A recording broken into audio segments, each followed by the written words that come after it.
I don't even know if they make the playoffs. They're not in the picture right now. If the Ravens miss the playoffs, Harbaugh's got to be gone for me. How do you miss the playoffs with an MVP quarterback in his prime? I know Lamar this year hasn't been phenomenal, but he's good enough to get the job done.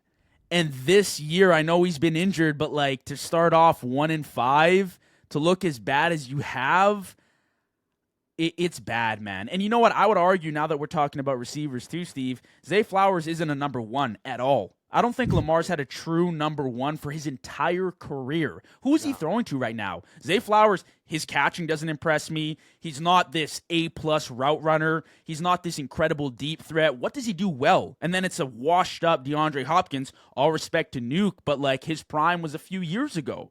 And then it's Mark Andrews, who you just gave a bunch of money to, and Isaiah Likely, who are good tight ends, but they're not premier A options. Well, that was actually Zay Flowers' first touchdown since week 1. Crazy. So, yeah, I don't even know what Zay Flowers does, to be honest. Well, you're right. Like, Lamar just hasn't had a Jamar Chase, Puka Nacua his entire career. And you think about, like, how Lamar is just making strides as a passer, how much better his passing numbers would be if he had, like, an Amon-Ra St. Brown.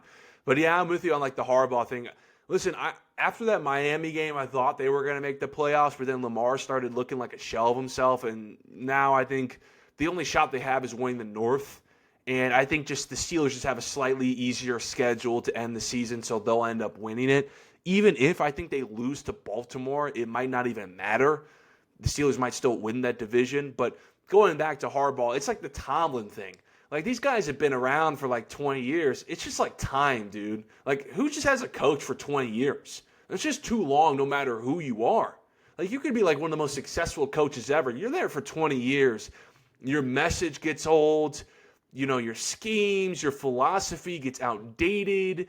The way you interact with players or relatability just isn't the same, right? Like, it's just time for a divorce. It's like Harbaugh and Tomlin, they can stay there for an extra 10 years, and their franchises will still be, pretty premier in a sense, like, they're always going to be knocking the doors in the playoffs. They'll never have, like, a top 5 pick. They're, like, always going to be a competitive team. But it just seems like the connection with Harbaugh and Lamar, I've been hearing some reports, it's not great. And I think if you're Baltimore, you have this quarterback who just needs to get into the next year healthy. Because when he's upright, he's an MVP. No questions. 2-time MVP, actually. Could have been 3. And I think if I'm Baltimore, I'm going the offseason probably like, I'm going to go pick Lamar Jackson over John Harbaugh any day of the week and get this divorce done.